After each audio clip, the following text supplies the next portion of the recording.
ಕನ್ನಡ ನಾಡಿಗರಿಗೆ, ಕನ್ನಡದವರಿಗೆ ಮತ್ತು ಭಾರತ ದೇಶದ ಹೊಸ ವರ್ಷ ಪ್ರಾರಂಭವಾಗೋದು ಯುಗಾದಿ ಹಬ್ಬದ ದಿವಸ. ಎಲ್ಲ ಗಿಡಗಳಿಗೆ ಹೊಸ ಚಿಗುರನ್ನು ಬರೋದ್ರ ಮುಖಾಂತರ ಹೊಸ ವರ್ಷವನ್ನು ಆಚರಿಸೋದು ಯುಗಾದಿಯ.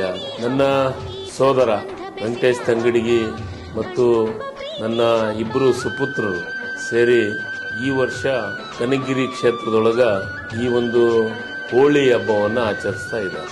ಯುವಕರು, ಹಿರಿಯರು, ಸೋದರ ಸೋದರಿಯರು ಎಲ್ಲರೂ ಭಾಗವಹಿಸಿ ಆ ಒಂದು ಕಾರ್ಯಕ್ರಮಕ್ಕೆ ಮೆರುಗು ತರುವಂತ ಕೆಲಸವನ್ನ ಮಾಡಬೇಕು ಅಂತ ಕನಕಗಿರಿ ಕ್ಷೇತ್ರದ ಜನತೆಗೆ ನಾನು ಸ್ವಾಗತವನ್ನು ಮಾಡ್ತೀನಿ. ಇದರಲ್ಲಿ ವಿಶೇಷವಾಗಿ ನಮ್ಮ ಯುವಕ ಮಿತ್ರರು ಪಕ್ಷಾತೀತವಾಗಿ ಎಲ್ಲರೂ ಪಾಲ್ಗೊಂಡ್ರೆ ಒಂದು ಒಳ್ಳೆಯ ಕಾರ್ಯಕ್ರಮ ಮಾಡಿದಾಗತ್ತೆ. ತಾವೆಲ್ಲರೂ ಆಗಮಿಸಬೇಕಂತ ತಮ್ಮೆಲ್ಲರಿಗೂ ವಿನಂತಿಸ್ತೀನಿ. ಮಾರ್ಚ್ 31 ಬೆಳಗ್ಗೆ 9 ಗಂಟೆಯಿಂದ ಸ್ಥಳ ಶ್ರೀ ಸಿದ್ದೇಶ್ವರ ರಂಗಮಂದಿರ ಮೈದಾನ, ಕಾರಟಗಿ.